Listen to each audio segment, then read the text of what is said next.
Hi, good morning, and welcome to the Fashion Clinic, another podcast episode. We're so excited to have Simon Berkowitz here with us today. I'm going to be interviewing him with my Fashion Clinic partner, Margaux Labshapui here. And we're going to have lots of questions about mental wellness and how we can build that into our lives and into the fashion industry as a whole. So welcome, Simon. Thank you so much for being here. We'd love to start with how are you? How are you coping with everything that's going on in the world at the moment? Well, thank you for having me. Firstly, really, really pleased to be here with you. I mean, I'm slightly surprised to be on a fashion podcast. It's not my strong suit, so to speak, but very, very pleased to be with you to talk about this. I mean, this whole question of mental fitness and how we get ourselves into a good state, I just love exploring it. For myself, it's a challenging time. You know, there's no two ways about it. I mean, the isolation side of things on its own. The way my social network is down to one person, two people, three people. I mean, that's a challenge. We're social creatures, humans. So, it's challenging. And at the same time, one of the things I'm very grateful for is being able to actually find ways to turn this into something where I can grow. And then I don't feel quite so helpless. That's great. Yeah, I think for all of us, we are all having to deal with having a smaller social circle than we were ever used to or planned to have. And I know you mentioned this, you didn't expect to be on a fashion podcast. One of the reasons we originally got in touch with you and were interested was because you were a guest speaker at London College of Fashion talking about mental fitness, which everyone was just desperate to hear what you had to say because it's needed now more than ever. Maybe you could share with us a little bit about your background and what brought you to LCF and what your professional interests are. Yeah, so my original first thing I trained in was economics, and the career path that I was seeing for myself, I couldn't do it. As I was doing that, I started exploring massage and other alternative health sort of approaches, and found that's really where my acupuncture, craniotherapy, lots of other modalities. And what I really came down to is that it doesn't matter what modality we use. It's really all about how we get in touch with our creative spark. And that creative spark and how we nurture it, how we connect to it, how we embody it, how we bring it into the world. It's almost like the best antidote for the stresses around us. And so that's really the frame that I have these days is how can I get myself into the best state I can to actually get access to my best ideas, get access to my best motivation and inspiration. And then if I can, share that with other people in some way. So that's really where I'm at. And I came to LCF through just a desire that they had to explore more well-being, and so that's really how the offering got. It certainly wasn't for my sartorial skill, I can assure you. Well, we don't know about that. We'll have to hang out another time in person. Yeah. That's fantastic, though. I think like for so many people, especially creatives, feeling a bit down during this time can be especially disappointing when you do lose touch a bit with your creative spark, or I've heard from friends losing touch a little bit with your inspiration. So it's amazing to kind of make that link between mental wellness and feeling well enough to be inspired and to create the things you want to create. I think when you spoke to us last time, you mentioned you'd studied dreams and some acupuncture. Is Oh that right? yes. What's your favorite out of all the different things that you've looked at? Well, this this place where that creative spark meets the world is really my favorite place. And so when we're talking about dream work, there are lots of different methodologies. The one that I trained in is based, the kind of structure of it is based around something called Kashmir Shaivism.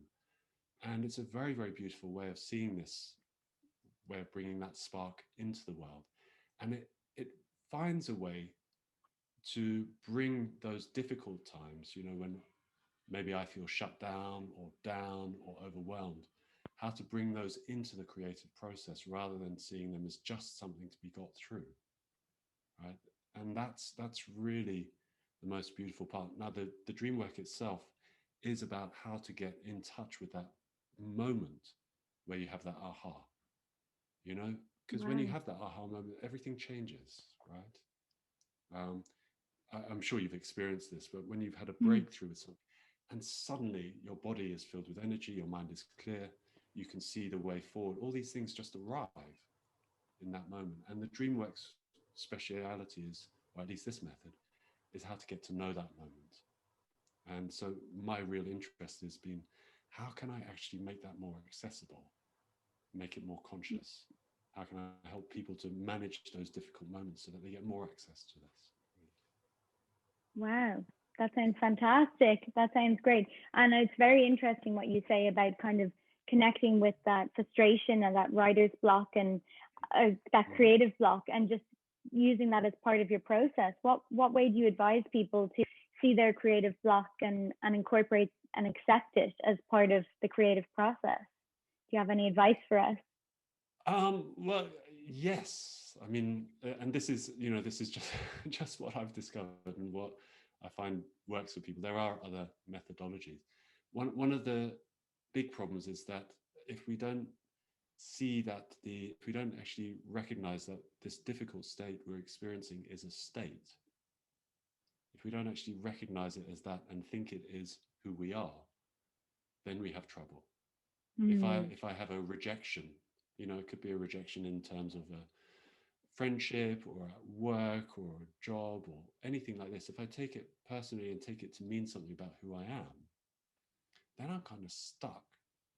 And Mm. this is true for any of these challenging states. If I actually identify with them and say, Simon, this person who has failed at this, that's who I am, that's who I'm stuck with being, then nothing really moves. But if I'm able to actually experience the state of it, the felt experience of it in my body and in my mind and in my thoughts, then I get a chance to get a little bit of distance on it and then maybe make a different choice.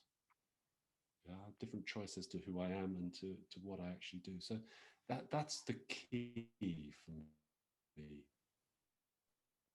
is being able to deal with these difficult. The biggest obstacles is we resist how we feel. If I don't acknowledge that I'm actually feeling stressed, then I can't actually do anything about it. Or if I'm feeling down, the minute we acknowledge it, then we get a chance to actually make one of these different choices. Taking responsibilities for how we feel. Yes, it is. It is taking responsibility for how we feel, owning that, and also not going the other way and saying this is all that I am. Because every time that we get caught up into that sort of stuck place, I don't know if it's the same for you, but this is what I tend to see. The world becomes very small. Who we think we are becomes very small. We lose touch with that sense of possibility about a better future, about solutions, and all this sort of thing. It's really the key is how can we allow a bit of space in there so that something can move again. Makes sense. Yeah. It's a skill, isn't it, that for all of us to learn to observe our thoughts.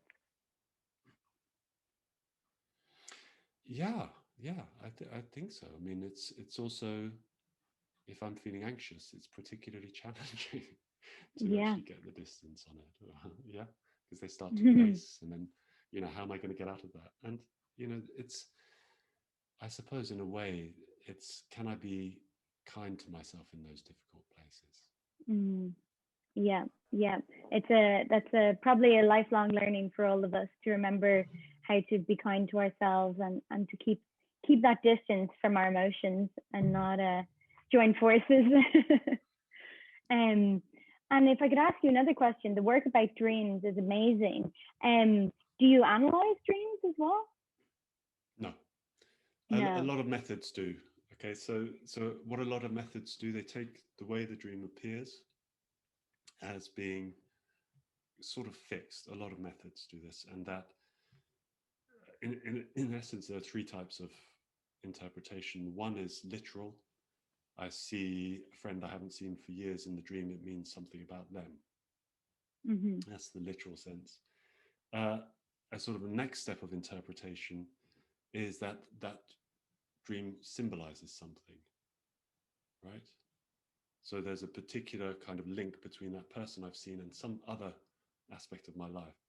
In the method that I work with, there is that element of that interpretation possible, but we're looking for it to arrive with us rather than to make it as an analytical, thought process led question. It's a different direction. I don't know if I've explained that, shared that in a clear way. But what it means is that the actual dream is not fixed in the same way that we think it is. So the interpretation is not fixed in the way that we think it is with a dream. And when I work with a dream, what will happen is that the dream will change. So the person will look to where the dream was in their mind, and maybe the characters change, or the attitude of the people change, or the sky is now daytime, or it's completely changed. I've had people very frequently, the whole scene will change when they look back to the dream. And so if you think of the dream as being a communication from some bigger part of ourselves, from this creative side, then that metaphor that the dream is representing, when it changes, the metaphor changes. And so that story that we're holding, that way of seeing things that we're holding on that slightly deeper level, has also changed. So Wow. it's a very lovely way to work with creativity. So would another way of saying that be that part of your work is finding the learnings from the dreams? It could, yes, absolutely. Yeah. I mean, yes. In the sense that it's always coming back to the same thing. How do I experience more consciously my creative self? How do I actually bring that into the world more fully? And so that's the purpose for me of this method of dream work, is how can I use my dream to get more access to that? It's not the only way, right? There are lots of ways of working with dreams, but this is just the one which has really grabbed me. Yeah, that sounds fantastic. I'm sure Margaux and I would both love to try it sometime. I would love to, yes. It sounds fascinating. Yeah, maybe we'll have to book in. Could we both come at the same time, or we have to go one by one? Can work with a dream. The thing is, I mean, this is slightly out of the mainstream, but what's so fascinating about this, right, is if you think of a dream, right, you can actually kind of enter the dream.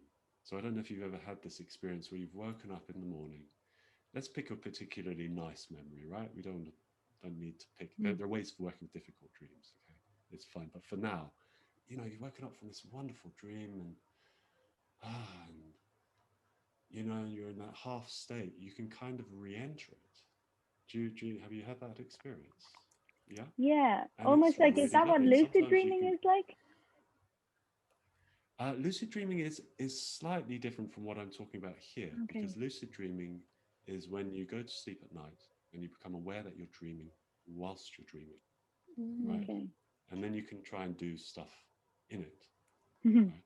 So that's another wonderful whole different method. The angle I was coming at was, which I'm not an expert in, by the way. I can do a bit, but it's not my area of expertise. This one is really, when you have that dream like that, the point I was trying to get to is that you can sort of feel it, can't you? Right? You can feel the memory of the dream. You can feel it in your body. You can feel all the qualities with it. And this is why we've chosen a particularly nice memory, hopefully, because you want to be able to do that. Now think about it. That's actually a way to train your capacity to be embodied in this waking life. That same facility is part of how you visualize creatively, so you can actually bring that sort of thing in. So that's really, really kind of one of the things which I get very, very excited about. Wow, that's really insightful. Thanks for sharing. I think we're gonna be taking a new approach when we wake up in the morning. We'll all be trying that. Well, it's very accessible and free. Just, pick Yeah. the nice dreams or the nice part of the day, to focus on. Maybe that would be another helpful way of exploring gratitude and yeah, trying to visualize joy and focus on the positive aspects of our lives. It can be. I mean, the thing is, if you have that to work off of, it's already there. And that's a very beautiful thing. I mean, there is the whole sort of positive thinking approach to stuff, and which I do think has some value. But my experience is when I felt down, if I try and think positively, it doesn't really often work for me. It kind of reinforces how bad I feel. So that's why I'm so keen, just going back to what we were talking about earlier. We actually have to deal with what's there. So if I'm struggling or feeling down, I have to deal with what's there, work with that, be with that, and then find my way out into the the creative brain, which is what I was talking about a lot when we met. This contrast between the survival brain, which is all about keeping us safe, versus the creative brain, which is about connection and joy and all these sorts of things. We want to find ways to move into it. That's really what we want to do. Yeah, love that. Great. I love that. Yeah. So before we continue, if you wouldn't mind, Simon, Yes. as we're talking all about wellness, maybe we could all together take a moment, if you wouldn't mind leading us, and just do a 1 minute or 2 minute meditation or a mindfulness breathing or something like that. I know we did that with you last time we met, and we all found it really calming. Yeah, sure. Okay, so And our listeners, of course, can join in. Yes, of course. And make sure do make sure you're somewhere where this is safe and comfortable for you to do this, because sometimes it's not the right time. And particularly if you can close your eyes if you would like to. Obviously, make sure you're in a place where that's okay to do that.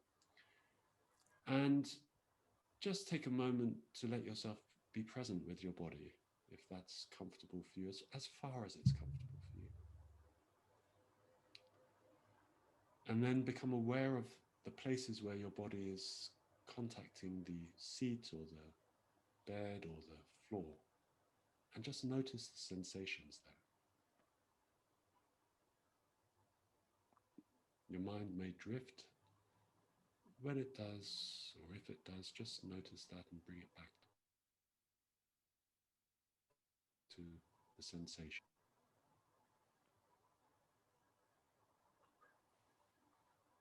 And now, taking both hands, place the fingers at the top of your forehead, and you're going to slowly and gently let your fingers come down the top of your forehead, noticing the physical sensations as you do that.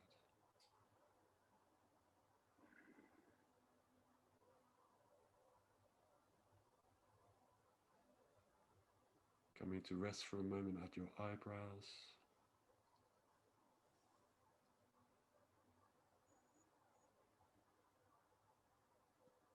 And then your nose.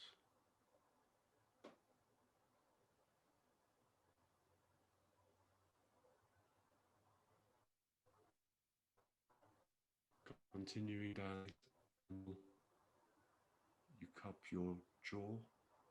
And again, just noticing the sensations there.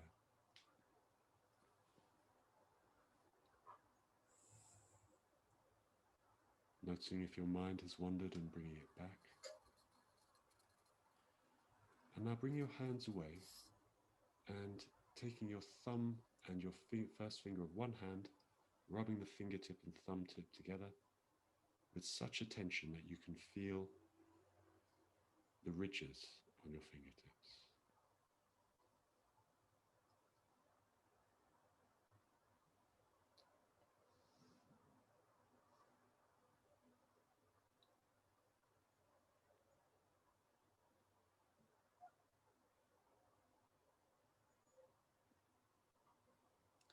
And now letting go of that, becoming aware once more the places where your body is contacting the surface you're resting on, the chair or the bed, the floor. Just noticing the sensations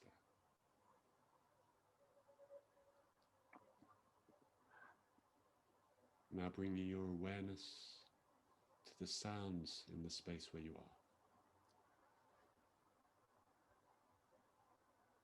Maybe sounds from outside in the room in which you're in. It may be your own breathing, maybe the sound of my voice.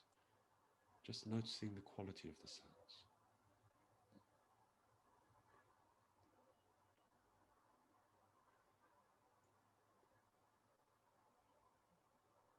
And in your own time, slowly opening your eyes and taking a look around the space that you're in. Look at 3 or 4 or 5 objects and just see them, noticing what they look like, the colors, the way the light is reflecting.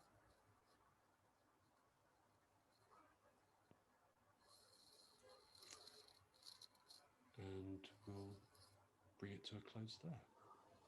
Wow, that was great, Simon. I don't know what you think, Georgie. It feels. I went to a different dimension.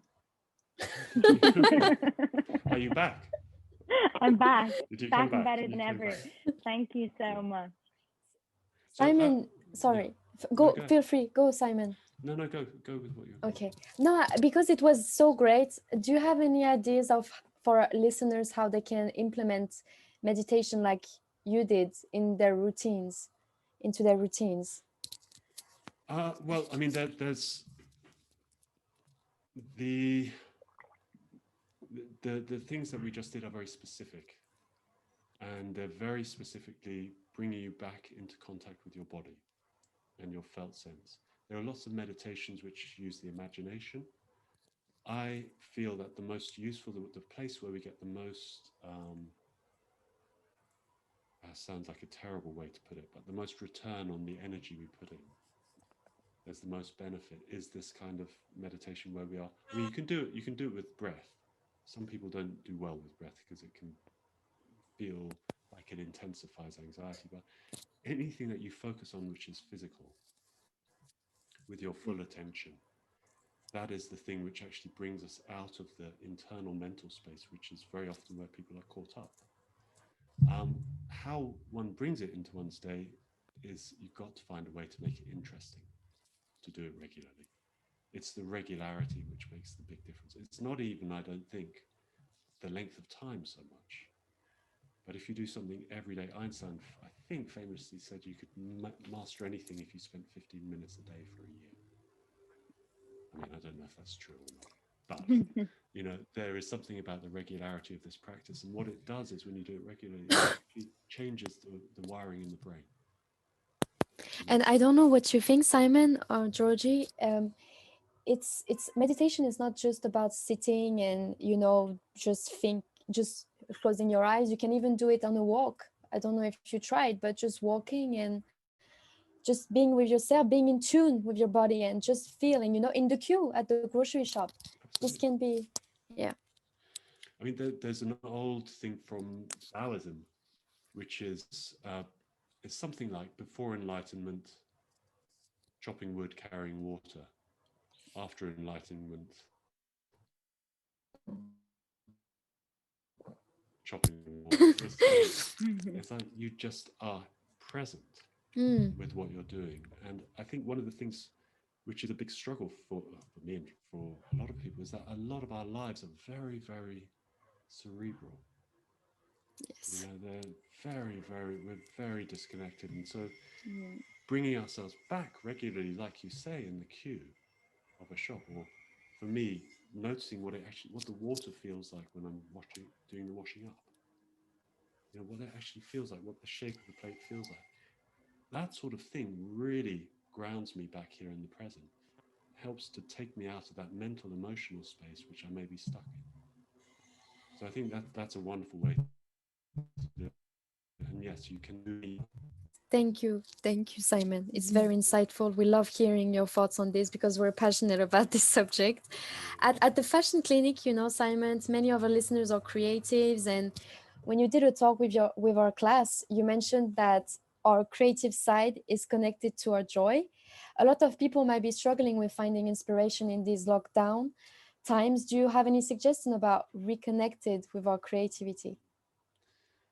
Yes, for me, there's two threads to what you said. One is that this creative side is connected to joy and ease and all these things. And at the same time, we have to still do stuff if we're not in touch with that. So, if I'm not in a good space, if a person's not in a good space, that doesn't mean you can't be creative. This is why I really want to make it okay to have difficult states. It's just we want to be connected to our whys. So, sorry, to that creative side. So that said, um, I think it's really helpful to explore, get to know much better what you really care about. That's one thing. What a person really cares about. If I'm doing stuff which is in line with that, then my sense of self-esteem, my sense of creativity, my sense of vitality goes up. Similarly, if we find what really makes us feel good, it is that simple. Like the stuff that really makes us feel good is useful, because it takes us into this same creative place. And then finding out about our why. Again, that's a version of what we care about, but what is really important to us. All of these things start to engage the creative brain more. And if I know, Simon, yeah, maybe you could tell us about your why. yeah, sure. Yes. Yeah, thank you. What a lovely offer. So you've already kind of heard about it because what I found in the different modalities that I did was that it's of treatment is that the one thing which made the biggest difference is this shift a person has from feeling overwhelmed, whatever the cause is, to feeling that they have agency. That's it, this shift. And it happens on the big level of our lives, but it also happens in our small level of our day to day. And so from the dream work, I got to know that transformation very well, and it goes much bigger than we think it does. It goes much, much further. And that's where that spark is in that moment of that aha moment. So my why is really that I want to embody that more in my life, because what I've seen for myself is that my level of joy, my level of fulfillment, my ability to handle different situations have all grown and grown and grown and grown. And I love doing that work with people. So, it's kind of like I get to, I get to sort of be engaged with this the whole time. And I find it fascinating, how these parts of us come up that get in the way. It's extraordinary. And this dynamic of, I'm sure you've come across this before, but when we get in touch with what we really care about, one of the things that often happens, what really is important to us, what is really creative, is some resistance to it. And it might come in the form of procrastination, or it might come in the form of loss of focus, or I've suddenly got so many things to do, or all this sort of stuff. They come up. Why does that happen? It's because of this dynamic between the creative brain, the survival brain. And so for me to be working with people around this stuff, I get to know it even better in myself and just see this play the whole time between these things. So that's kind of my thing. It's fascinating. It's fascinating, especially to hear that, because a lot of people, today in today's world, they're stuck, they feel stuck. They feel trapped into doing things that they don't necessarily feel aligned with. And it's important to shine a light on that because, yeah, it, it, it creates confusion in our brain and we forget what we really want, our true needs. Yeah. And fashion is a famously tough industry, as you know, Simon. At the fashion clinic, one of our focuses is on mental wellness. A big part of our emotional self-care can be identifying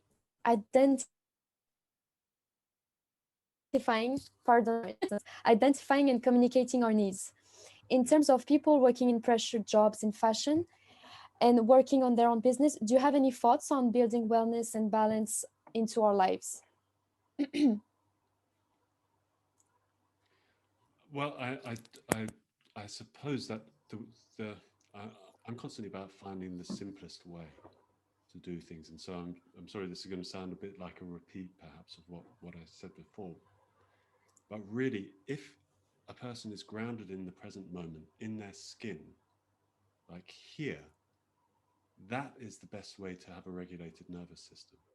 Mm-hmm. Right. So when there's a demand from a stressful job, or with working with very, very difficult people, the way to protect oneself and to keep oneself healthy is actually to be in touch with that as far as one can be. Then if you connect that to having this strong why, it acts like a buffer. I can do this for longer because I know this is my next stepping stone. Or while I'm in this job where there is this challenge, what can I train in myself? What can I train in myself? What skill can I train in myself that's actually going to serve me further down the line? And that takes it out of that kind of really stuck place, brings it more into now, so that I can actually make that shift from overwhelmed to agency, which I was talking about earlier, in this small situation, which may not change for a while. You know, that's the thing, the real difficulty, I think, or one of the really challenging bits about the lockdown in, say, London. When's it going to end? It's that uncertainty, how to manage that. So the tendency is to crash in the face of that. And that could be the same in a job with a very difficult boss, very difficult work environment. The tendency can be to crash and say, what's wrong? Why can't I? If one can find the resources to go, well, actually, how can I make this serve me in my greater picture? Then there's a connection again to that strength that we have. So I don't know if does that... Of course. It's like we have a Yeah. choice, you know? How do we deal with this situation? You Yeah. either complain with something you have no control of. Yeah. Sometimes it seems easier to say, you know, but it's, yeah, we have control to be positive and to try to work on, to make the best out of this situation. And I love what you said. Thank you, Simon. Yeah, very fascinating. I think in such uncertain times, everyone wants a bit of control, and so finding a way to do that is, I mean, it's really important. It's seminal, really, for all of us, isn't it? Simon, for our next question, maybe we'll take it a little deeper, and we'll ask. We know that so many people are kind of struggling at the moment, and it's likely that a lot of people are finding this lockdown the hardest lockdown that we've had, and after Christmas is usually a tough time anyway. We were wondering, do you have any advice for any of our listeners or anyone who is, you know, really struggling, or if they need to help someone who they know someone close to them is really having a hard time? Do you have any thoughts on that? Um, the best way to help someone that I know is to be as regulated as I can be, in as good a state as I can be. And the reason for that is that the better state I'm in, it communicates through my body language. It communicates through, I don't know, the space in between my words or whatever. And so the number one thing is really, as far as I'm concerned, is to get myself into the best state I can. And then just being with me is better for a person, or being with you is better for a person. And you'll probably have had this experience of going to somebody when you've been upset and they've been in a state themselves and it feels terrible. You know, I'm sure you've had that experience. Yes. I certainly have, you know. Unfortunately, yes. It's a disaster. So, and then you've had the experience of going to somebody and you talk to them and they're really present with you and they're able to hear you as you are without telling you to, trying to fix you or telling you how things should be or any of these other things. They're just able to be with you. So that's the number one thing. And then the related to this is humans are social species, like I was saying at the beginning. And this lockdown, isolation, it really, really is. So whenever a person is in difficulty, the tendency is to pull back away from contact. That's what they do. Yeah, that's what I do. That's what we do. You know, and there is actually a physiological explanation for this. Why we tend to do that? There is a reason. You know, it's a thing to do that. But what actually makes the difference is when we connect to somebody. And so if you do know somebody who is struggling, then that moment that you take to actually connect to them in their day could be a really, really big deal. Really big deal. Similarly, if you're struggling, or let me say, I am struggling, if I have somebody who I can connect to, who is in the more regulated spaces, of somebody with some kindness, some resources to offer, that also is likely to lift me. And of course, that doesn't have to be a healing thing.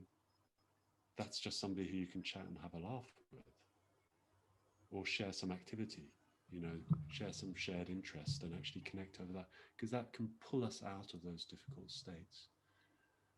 So those are the two real things for me. And then if you can, I'm a big fan of getting help.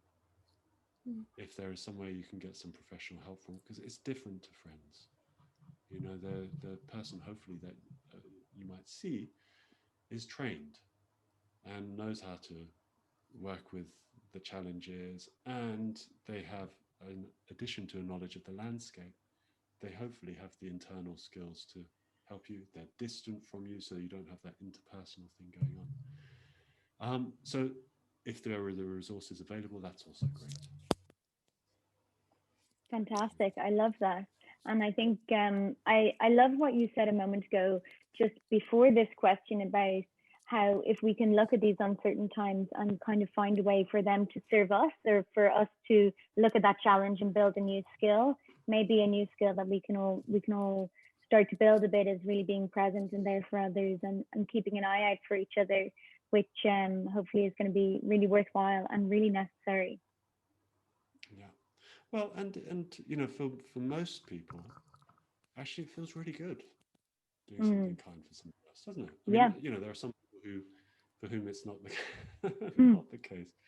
You know, who get their kicks in other ways. But for I mean, I remember reading I can't remember who said it, but an article by somebody who said the world goes round, you know, continues because of the small actions of the nice people, and there are a lot of them.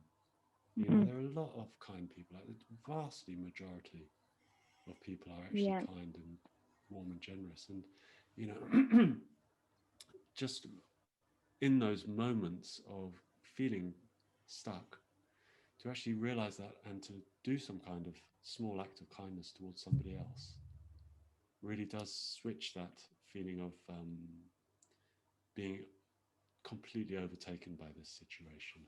It's a wonderful way to make it serve us, if you know what I mean. I like that, Simon, because when we're depressed, we tend to think we're worthless. We cannot do anything. When you do something for someone else, it seems kind of selfish, but it's actually win-win situation. You know, you make someone else feel good, and you feel good yourself. It's amazing.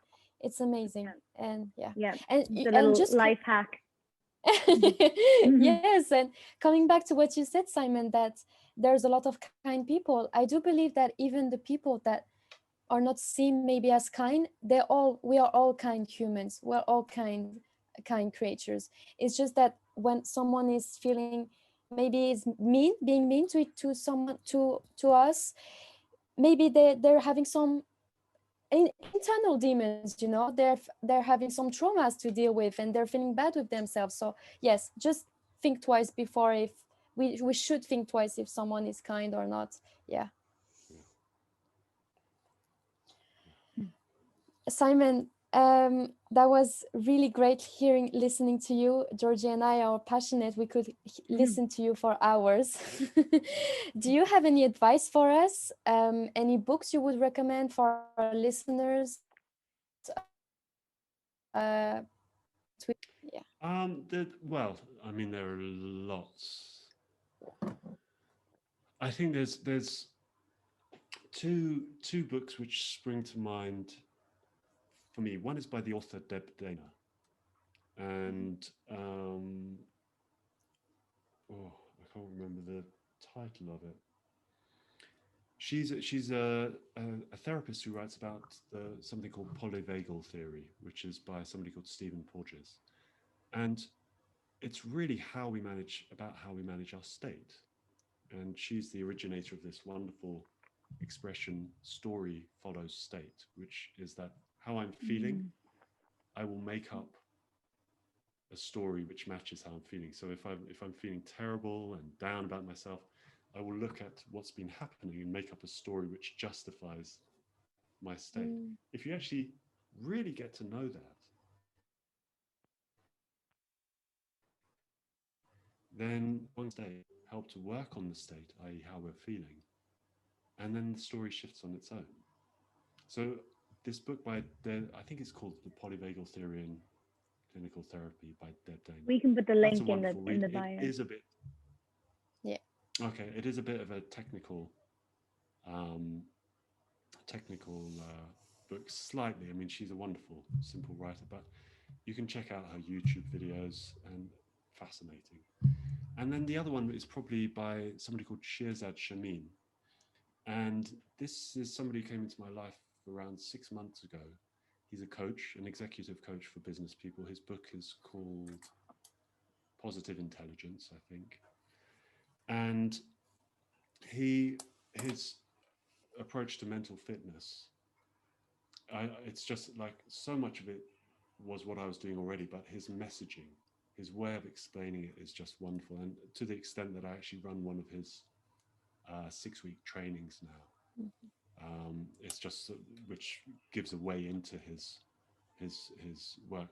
His method, I just think, is it doesn't answer everything, but it really does give you very, very strong framework to actually deal with these internal states and to get into that creative side of your being. So those would be probably my top 2 picks of books. Perfect. Thank you, Simon. And do you have any podcast recommendation? Because I know that many of our listeners like to listen to podcasts. Do you know, yeah, any advice for the... Sorry, you go ahead. No, I was just going to say, I'm not a fan of podcasts. It's a very... I know, I'm sorry.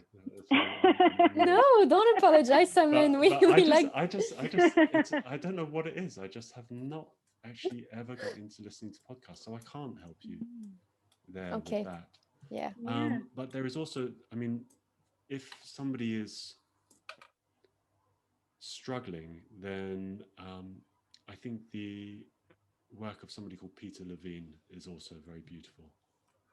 Is another writer and practitioner, and his healing. But that's the Shirzad Shamin stuff is very, very usable. You can put it into your life quite quickly. The Deb Dane stuff is a beautiful map to what we are experiencing and how it comes about, and it's like it shows you a landscape of it. Very, very simple. So it's very useful for knowing where we are and stopping feeling like things are my fault. I feel this way because there's something wrong with me. No, it's not true. You feel the way you do because of the conditioning that you've had. You have this place where you can actually make a decision about how you engage with it. So her book is wonderful for that. And Peter Levine is just this beautiful explanation of trauma and how that works in body. So it's not necessarily for everybody, that one, but it's beautiful. I am fascinated about trauma healing, and because it made us realize that it's not our fault, as you said. We tend to think it's our fault. And I was talking with Georgie as well, that we are very empathetic persons, and we tend to think we take the blame on us, every time. Yes. And there are things for which it is my fault. And I can feel that, and I can deal with that, and I can learn from it, and then that's it. Yes. I don't have to sort of feel that everything is on my shoulders. It's just not, doesn't serve anybody really. It gets in the way of relationships, it gets in the way of performance. And you're talking about earlier about the fashion industry. If I'm in there feeling like that, taking the blame for everything, it's going to be very hard to carve out a niche, space for myself. If I can let a terrible boss be a terrible boss, then I leave it with them, to some degree at least. It's like a kind of self-care, really. Wow. I love that. Thank you, Simon. Yeah, welcome. Thank you for the opportunity to share about this subject, which I just absolutely love. Yeah, no, it's great. It's great to hear from you, and it's great to hear everything that you've been working on. We'll definitely share the details of those books, because I think a lot of people, even our contacts in LCF who listen to your talk, a lot of people are interested in developing their mental fitness, and it is very needed. So people are interested in doing the extra bit of work. Maybe for a final question, I could ask you, is there anything you're working on at the moment? I know we're all on a life journey. What do you find? Is there anything that fascinates you at the moment, or that you personally are working on? I know I'm working on trying to meditate twice a day, but it's it's a challenge. Mm-hmm. Yeah. So the thing I actually, without sounding too esoteric, the thing I'm absolutely fascinated by at the moment is the space beyond thinking. Right. So this is an experience. Okay. I'm saying this, to me, I'm saying the same thing, because this is where the create. If you think of a moment, okay, let's do something very quickly. You'll see if it works. It might not. Okay. Pretend you can remember the time that you first tied up your shoelace for yourself. Right. Okay. Have you got it? Can you sort of get in touch with something of that? I think I have it. Yeah. Yeah. Okay. So can you, now tell me how your mind feels and how your body feels in that moment. Satisfied and strong. Mm-hmm. How about you, Margaux? I would say calm and this sense of achievement. Yeah. Yeah. Okay. And would you say that your thinking is more quiet than usual or louder? Quiet. Yeah. Yeah, Okay. focused and calm. Okay. So this is a natural state of creativity. You can stop. I mean, you don't have to stop, but you can stop. All right. So that's a natural arising of a state of creativity, right? And in that moment, what happens is thinking disappears. Mhm. Right. So I'm really interested in that state, because rather like Steven Spielberg, he's got this wonderful quote, which is about how the ideas for his best films come in whispers. They Beautiful. come in whispers, whereas our thinking is like shouting the whole time. It shouts. And so I'm really interested in that place, because how is it? And you could say it's based in the brain, which is fine. I don't really mind about the theoretical bit, but the actual experience of it is that our best ideas arise from somewhere outside of our thinking. That's the experience. And so that's the bit I'm really fascinated in, how I can bring that into my day. And don't get me wrong, I mean, I get irritated, angry, upset, frustrated, down, all of these things. And, you know, for me, that's my fascination, how I can actually work with those things that come up, so that I have more of an experience of this in my life. And my conversations are better, my relationships are better, my work, you know, all of these things get nourished. And the thing you said about strength, Georgie, in the Kashmir Shavas and texts, they talk about this place as being where inner strength comes from. It's actually specifically those words, inner strength, that they talk about. So you've just had a direct experience knowing nothing about Kashmir Shaivism, which exactly is what they talk about. It's fascinating. Fascinating. That's beautiful. What a perfect way to end. And thank you so much for all of your insights and for all the work you do, because you're really benefiting a lot of people. You've benefited our class at London College of Fashion and University of Arts London, and your work is really now more important than ever in these times that we're living in. So we really appreciate it. And maybe we'll wrap it up there. Especially for the future generation, you're doing Yeah. immense thing for the future generation. So we're thankful for that. Thank you. Thank you. Yes. Thank you very much. It's been lovely being here today with you. Really. Amazing. Great. All right. And that's all from the Fashion Clinic. Thank you. Thank you.